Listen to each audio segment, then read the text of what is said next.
أعوذ بالله من الشيطان الرجيم بسم الله الرحمن الرحيم الحمد لله والصلاة والسلام على رسول الله وعلى آله وصحبه ومن والاه أما بعد hurmatli qarindoshlar biz bugun darsimizning Al-Imron surasining 54-oyatiga keldik. Ilgirki oyatlarda Alloh subhanahu va taolo Isa alayhisalomning tili orqali butun ibodatning, qulchilikning, bo'ysunishning Allohga xos ekanligi, dunyo hayotining ibodatdan bir narsa emas ekanligi. Ibodat nuqul biz ibodat deb tunug'an masjiddagi xos bir faoliyatlar bo'lmasdan insonning hayotdagi har harakatining nishoni Alloh bilan bo'lsa, ko'zlagan manzili Alloh tarafidan bo'lsa, ibodat hisoblanadi. Buning amaliy mustaqim tüz yo'l ekanligini ilgirki darslarda biz bayon o'tgan edik. Buni Alloh subhanahu va taolo bizga Isa alayhisolamning tili orqali bildirgandi.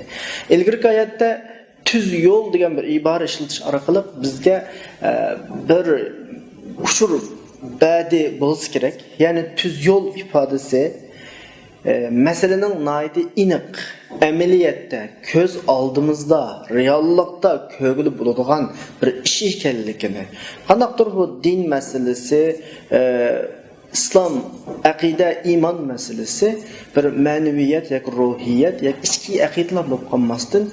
Ameli közümüzden kögülü bulunduğun, fark etkili bulunduğun bir mesele ekanligini bizge bildirmesi gerek. Shundan keyin bu yo'lda mang'ayishgan, bu yo'lda mang'uchi boshqalarning har xil turli tusalg'u, hiyla-makr, suiqasdlarga uchraydiganligini Alloh subhanahu va taolo bu nuqtani eskartib ta'atidi. Va makaru vallohu xayrul makirin. Bizning bugungi 54-oyatimiz mushu. Ya'ni ular hiyla-makr, suiqasd ishlatdi. Alloh subhanahu va taolo bularga obdan javobini berguchi. Hamda oyatda men tarjimada bular hiyla-makr suiqasd ishlatdi. Alloh bularga eng yaxshi javobni berguchi deb tarjima qildim. Oyatning o'zining ishlatgan ifodasi qarindoshlar makara pilisni qo'llandi. Ular mikr qildi. Bizning uyg'ur tilida bor mikr, hiyla-makr debchi. Mushu pilning o'zini Allohga qo'llandi bu yerda. Vallahu hayrul makirin. Yani bundan udul tercüme kılsak Allah hile-mikir qilguvchilarning eng yaxshisi degan bir ifoda chiqadi. Endi biz başlarak kelsak, makara degan so'z asli arab tilida bir ishlarning ichi bilan teshining o'xshamag'ini, masalaning mohiyatini, orqa kirishini bilgili bo'lmaganni makara deymiz. Chunki asli makara sözünün asli qo'llanish, undan keyin yo'tkilib boshqa ma'nolarda ishlatilinish ahvoliga nazar solsak, daraxtning yupurmoqlarininki shoxlarining o'zaro kirishib, bu tarafida tursa, u tarafida tursa, bu tarafini ko'gilmoqdek darajada yo'gilib ketgan bir xil holatni, ya'ni sirtidan ichini ko'gilmoqdek bir bo'lib ketgan holatni asli makara deydi. Ya'ni makara degan so'zni biz shu yıldızdan çıkarıp durup tushungan vaqtimizda ma'lum bir meseleni boshqalarga mohiyatini aniq ochmasdan, haqiqatini bildirmasdan yepiq yo'llar bilan masalani bitirib qilsak, bu makara bo'ladi. Ana buning ikki xil qo'llanishi bor qarindoshlar. Birisi bir odam ishlarni shu shaklda düşmanlarning sana suiqasd qilmaslik uchun, boshqalarning to'sqinlik qilmaslik uchun shu shaklda qilgan bo'lsa, buning ifodasi arabchada hayla deb qo'ydi, uyg'urchada tadbir, amal, chora degan ma'noda keladi. Ammo boshqalarga zarar solish uchun bir nuqtaga diqqat qilinglar, makra degan so'zning shu ma'nosini boshqalarga zarar solish uchun qo'llangan bo'lsa, masalan biz boshqalarga zarar solish uchun masalani ostini ustun qilib, masalaning mohiyatini yushirib, yani texmi aniqlaqsak, hiyligarlik, aldamchilik qilgan bo'lsa, buni Qur'on istilohida makru sayyi deb qo'yadi. Ya'ni yomon niyat bilan qilingan makri, hiyla-makr degan ma'noda. Sura Fotirninki 43-oyatida mushu ma'no tilg'iladi. Va makru sayyi va la yahiqul makru sayyi illa bi ahli. Yomon suiqasd faqat o'ziga qaytadi. Balaki bizning burundan kelkilayotgan bir at sözümüz var ya, o'rni kim qo'lisa o'zi uchun degan, shuning ma'nosida, ya'ni shuning o'xshaydi biz ba'zi ifodalamoqchi ma'no. Ya'ni Çare tedbir, hilim mekri de biz Uygur dilinde ma şekilde ayırıyoruz. Arapçada mekr seyyi ve mekr gayri seyyi. Yani yaman niyet bilen, garaz bilen, suikast bilen qilgan hilim mekri yoki o şekilde bo'lmagan hilim mekri. Yani texam aniq ayırsak, birovlarga zarar selish uchun biz ashta bir amal, char tedbirlarni qo'llangan bo'lsa, bu mekr seyyi oludur. Endi yaman suiqastninki oyatdagi va makaru degandagi yaman suiqast hilim mekirninki eng tunji asosi boshqalarga suiqast qilish. Hilim mekirninki tunji qadami suiqast qilish. Sen qalbingda birovlarga zarar selish uchun aning ishini mashta qilvassam degan avval niyat senda shakllanadi. Bu işlarning oldi keyni biraz farq etsa, yani qanchalik tadbir ketadi bunga, nima ishlar ketadi buni bilsa, ammo qarshi taraf sendan kuchlik. Qarshi taraf kimdan kuchlik? Sendan kuchlik. Sen ojiz. Uning bilan yüz turib qarishlashmaysa, ma shaklda an mikri qiladi inson.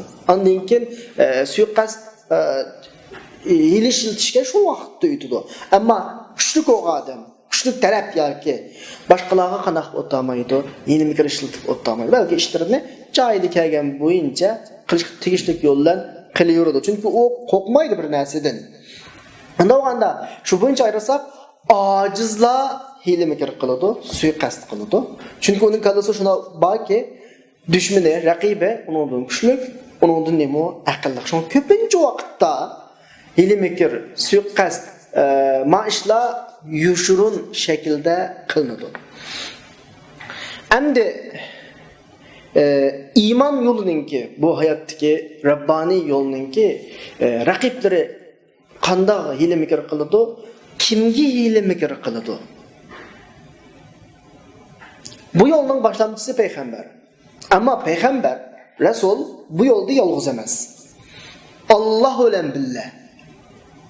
يخادعون الله والذين آمنوا وما يخدعون إلا أنفسهم وما يشعرون. Sura Baqara'nınki 9-cu ayətdə bular aşta ilə mikir qılıb aldımaqçı buludu. Allah ne müminlərini üzünə aldıydı. Peyğəmbər bu yolda yalğız emas. Peyğəmbərinin varisləri olan müminlər bu yolda yalğız emas. Bəlkə kim bilən billah? Allah bilən billah. Allah subhanahu wa ta'ala har qanday inson nimani suiqasd qiladi buni obdan biladi. Allah subhanahu wa ta'ala bir ishni o'rtaga chiqarmoqchi bo'lsa, hech kim Allohning irodasiga qarshi chiqib, Allohning buyruqiga qarshi chiqib to'sqinlik qilolmaydi. Bo'lganda ma so'zning ishlatilishdagi muhim nuqtaga keldik. Oyatda Avlag'amı shu makara so'zi qo'llanilgan kalimasi, Allohgami makara so'zi qo'llanilgan. Shunga men tarjimada bayatdan ikkisini farqlantirib tarjim qildim. Garchi so'z o'xshash bo'lsa. Yani ular aşta hile mikir, suiqasdlarni ishlatdi, ammo Alloh ularga eng yaxshi javob berdi. Bu nima desa, menda bir qoidalar bor. Allohning asmo sifatlari bor. Alloh sifatlangan ish harakatlari bor. Ammo Qur'onda Allohning asmo sifatlaridan bo'lish loyiq bo'lmagan bir ish harakat Allohga bog'lanib kelgan vaqtda bir masala, bir mushkul borligini tushunsak bo'ladi. Allah'ın asma sıfatları içinde anda hile qilguvchi, mikr qilguvchi degan gaplar yo'q. Allah'ın asma sıfatlarının hemmisi Allah tarafından belgilengen tevqifi ve vahiy orqali belgilanadi. O'zimiz xohlagancha bu ish harakatni Allah'ın ismi sifatida qo'llansak bo'lmaydi. Anda olgandan keyin Allah'ni hile mikr qiladi demaymiz yuqoridagi ma'nolar nuqtasini chiqarmoq. Chunki Allah hech kimning oldida ojiz emas. Chunki hile mikr, yomon suiqasd kim tarafından ibberiladi? Acizlar tarafından ibberiladi, küçük taraf tarafından emas. Allah subhanahu wa ta'ala hech qanday ishida hech kimdan qo'rqmaydi. Allohdan hech kim Allohning qilgan ishini so'rg'ilolmaydi, so'roq tortolmaydi. Alloh hammadan kuchli, hammaga qodir. O nuqtadan makara degan tilning bu yerda ishlatilinishi aslida biz bayatni tushundirgandek ma'no bo'yicha emas. Endi biz bayatın degan mikri ikki xil oldu. Birisi yaman mikri suiqasd, yani birisi yaman bo'lmagan mikr deymiz. İkinci mikri Allah subhanahu wa ta'alaga va makaru va makarallohu vallohu khayrul makirin degan oyatdagi Allohga qo'llanilgan makara degan bilisi ikkinchi xilga tushunish mumkin. Ama buni texnik masalani aniqlashtirish uchun qarindoshlar, bizning o'zimizning normal turmushda qo'llangan so'zlarimizdan misol olsak, bunda bir gaplarni biz normal ishlatamiz. Vallahi masalul a'la. Alloh har qanday bir misol keltirishdan munazzah. Biz faqat masalani texnik zehnimizga oydinlashtirish uchun da'vatimizga o texnik menga tuzaq qurmoqchi ekan, men ko'zitib qo'yman uning tuzaqni qanday qurishni. Bunda bir gaplarimiz var. Bu yerda demakchi o'g'limiz shuki, uning javobini obdan berma degan gap endi bu. Qanaqdir o tuzaq qurgandek, men tuzaq qurma demakchi emas. O meni bu sohadan chekindirib chiqmoqchi ekan deb mas'uliga o'zara. Men uning ko'zitib qo'ymoq qanday chekindirib chiqishni. Men buni deganlik ikki taraf aynı shaklda ish qo'llanildi deganlik emas. Faqat uningga o'ziga yarasha bir javobni berma degan gap, ya'ni o qarish taraf javobini oladi degan gap. Yani bu yerda shuna demakchi ki Allah subhanahu va taolo bularga o'z javobini berdi. Endi ma oyat Isa alayhisolatu vasallamning qisida kelgan bo'lg'achqa, Isa alayhisolamning qisida kelgan bo'lg'achqa, bu yerda bir kurash bor. Bu kurashning bosh personaj deyli, ya'ni asosiy kishisi Isa alayhisolam. Endi Isa alayhisolam qilich bilan kurash qilishga avatilmagan. Aqidini qo'g'dash yoki aqidini yo'lga qo'yish uchun faqat kishilarga vaznasiyat qilib aqidini kishilarga tushuntirdi. Bu vazifasi. Chunki o payg'ambarlarning zamonasidagi nusrat qilishlar emas, balki paket hujjat bilan bo'ladi. Ilgirki payg'ambarlarda Alloh subhanahu va taolo hech qanday payg'ambardan urush qilishni talab qilmagan hatto. Uning vazifasi faqat qavmini da'vat qilishlar.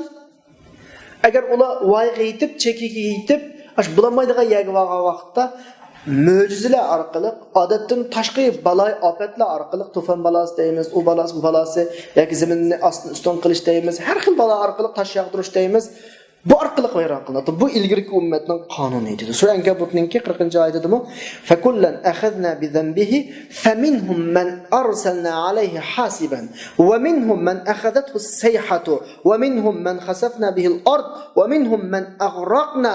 Oyat bunda bo'ladi.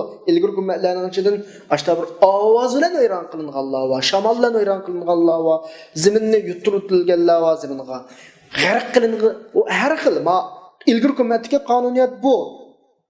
Hatta Banu İsrailmi o'zi talab qilib an ruxsat berilgan urushqa.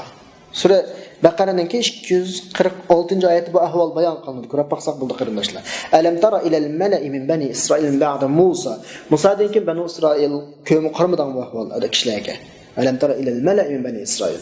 İz qalu li nabiyillahu ular payg'ambarga dediki, bizga bir podshohni bir naqib bergin, nuqatil fi sabilillah. Allohning yo'lida urushilib biz deb urush qilishni o'zi talab qildi. Bu ilgirki ummatlarning qonuniyati qarindoshlar. Ammo ummat Muhammadiya Alloh subhanahu va taolo urush ruxsat bergan bir ummat. Ya'ni urush qilish deganlik bu ummatning vazifasi da'vat qilish, bu yo'lni etish, kishilarni aqida erkinligiga erishtirish ma ummatning madinning vazifasi. Dal ashuningga to'salg'ulik qiladiganlarning oldini to'sash uchun urush qilish yo'l qo'yilgan bu ummatda. Kishilarning aqida erkinligi va tamoman bu dinni tanlash yoki tanlamas erkinligi va. Ammo kishilar tanlayotgan vaqtida tanlamaysa, bu dinga kirmaysa deydigan bir bo'lak dushmanlar chiqadi, o'zining manfaatlarini yo'qolib ketishidan ansirab. Dal islomdagi urush bularga hay kishilarni din tanlash ixtiyorligiga qo'y. Ularga erkinlik ba, seni buna deyish hadding yo'q, buna deyish huquqing yo'q. Ular Alloh tomonidan yaratilgan kishilar Allohning oldidan boshqa, Allohdan boshqa hech kimningki bularning erkinligini bo'g'ash huquqi yo'q degan uchun urush bizga ruxsat qilingan va farz qilingan. Qanaqdir bu yerdagi urush, qilich, jang qatorliqlar aqidaga majburlash emas, balki aqidadagi ixtiyorlikni saqlash, erkinlikni qanaqa qilish, saqlash. Şoňaşqa islom dushmanlari ko'p hollarda mush nuqtadan hujum qildi islomga. Ya'ni islom qilich bilan taqalganda biz deymizki islom Alloh subhanahu va taolo mushtaq bir tuhmatlarning o'rtig'i chiqadiganligini bilganlik uchun boshdan tortib bu tuhmatlarga o'rin qo'ymagan. Qanday? Tunji musulmonlar, birinchi musulmonlar eng ojiz holatda bu dinga kirgan. Qilishlar taqilgan bo'lsa, tunji qilib payg'ambar islom qilishni qo'l qilib, kimni iymonga kirdi dedi tunji qatim musulmonlar üzlümü qo'q deyolmaydi, hatto boshqalarning qilishidan dinga kir deyish emas, üzlü qo'q deyolmaydi. Ulardan Habasistonga ijod qilib ketganlar va tarixni o'qisanglar bilasizlar. Boshqalarni voy bizni himoya qilib qo'ydi, himoya izlaganlar va agar ashulning qilishidan taqilgan islom degan gap rasululloh bo'lsa, tehpasun. Payg'ambar islom kimni tunjulab ash ang dastlabda kimni qilishidan musulmon qilib tikan masalan 1300 yil islom hokimiyati ostida yashagan, ammo hala bugun kunga qadar o'zining asli e'tiqodini saqlab kelayotgan kishilar bor. İslam agar qilishidan din taxtiga olib qolsa, bu kishilarningki o'zining dinni bugunga qadar davom qilayotganligi nimaning ifodasidir? Bunga javob bermak lozim. Payg'ambar alayhisalom mana bilasizlar, bir o'qimaydigan, yozmaydigan bir millat ishida avatildi. Rasulullahning qabilasining bir nimasi bor? Nupuzli qabiliydi.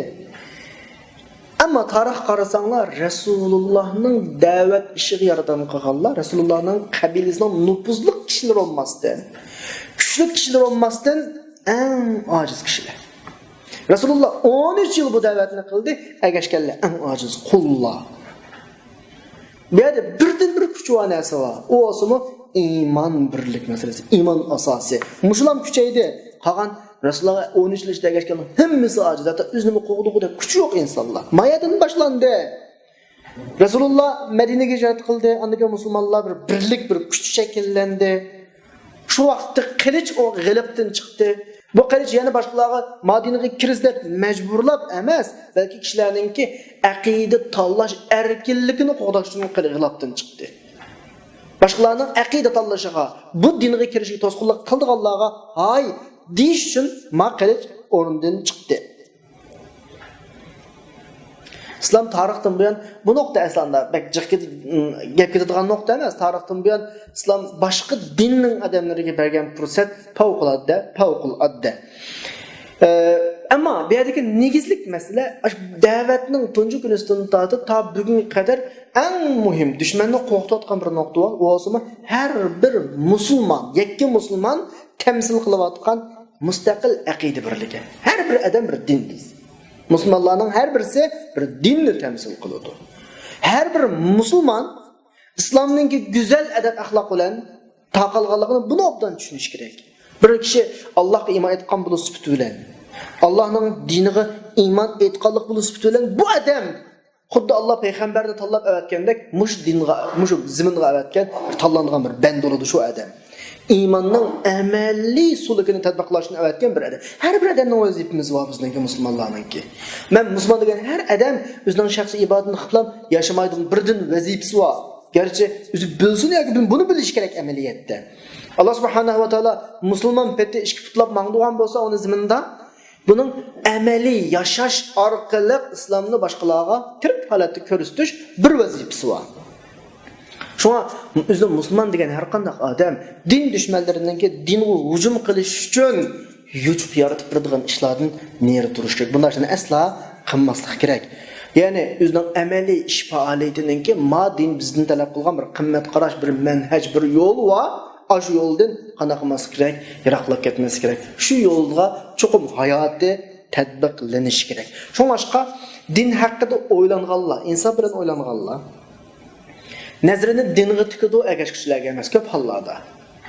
Agar mush nuqtadan qarasak, ko'p hollarda islomga agishidi. Chunki u haqiqat din. Chunki insonning asli tabiatining taqozosi bu din. Ammo islomga ta'na qilmoqchi bo'lgan odamlar, islomni ayblamoqchi bo'lgan odamlar, islomga hujum qilmoqchi bo'lganlar ko'p hollarda islomning o'zi din hujum qilmaydi, balki mush islomni temsil qilayotgan, islomga mansub bo'lgan kishilarga qarab, shularning ish faoliyatidan tutuvag'udaklam yarov tutib olib, kirgudek bo'lsa, yuchuq bo'lsa shu yerdan kirib, islomni ittihom qiladi, islomni ayblaydi.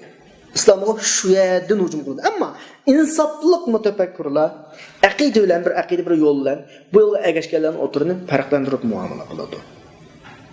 Shunga manda insofliq kishilar ko'p hollarda kishilarga qarab emas, dinni tadqiq qilish orqali islomga ko'p hollarda kiradi. Ammo Endi dunyodagi hammadan mutafakkir emas. Hammadan islomni tadqiq qilib, islomni izlanib kirib bo'lmaydi. Ko'pincha kishilar qana kiradi desa, islomga mansub bo'lgan odamlarning yurish turishiga qarab turib, ondan keyin islomni tushunadi. Islomga bo'lgan diqqati o'zgaraydi, ko'z qarashi o'zgaraydi, diqqati tortiladi, ondan keyin izlanadi, ondan keyin kiradi. Bu nuqta aniq olsun kallamızda. Mesela bu dünyadaki cık devletler etrafımızda Malaysiya deyimiz, Hindoneziya deyimiz. Bular hiç kaçan İslam'ın bayrağı kelişlen lepilep kirip bakka yerli emas aslında. Fakat İslam'ın güzel ülgeleri kirdi. Bu dinge mensup kişiler de temsil kılgan şekilde. Bular soğudu satıqda özünün təsirini görürsətdi, muamillarda özünün təsirini görürsətdi. Bularning yaşaş üslubu da özünün təsirini görürsətdi. Yani işençilik, pakiz, güzel, daha qarşı etrafdakilerin hemmine bunun diqqatini tortdi. Bu kimsiler bu kadar işençilik, bu kadar amanetdar, bu kadar pakiz insanlar ekansizlar, kimsiler?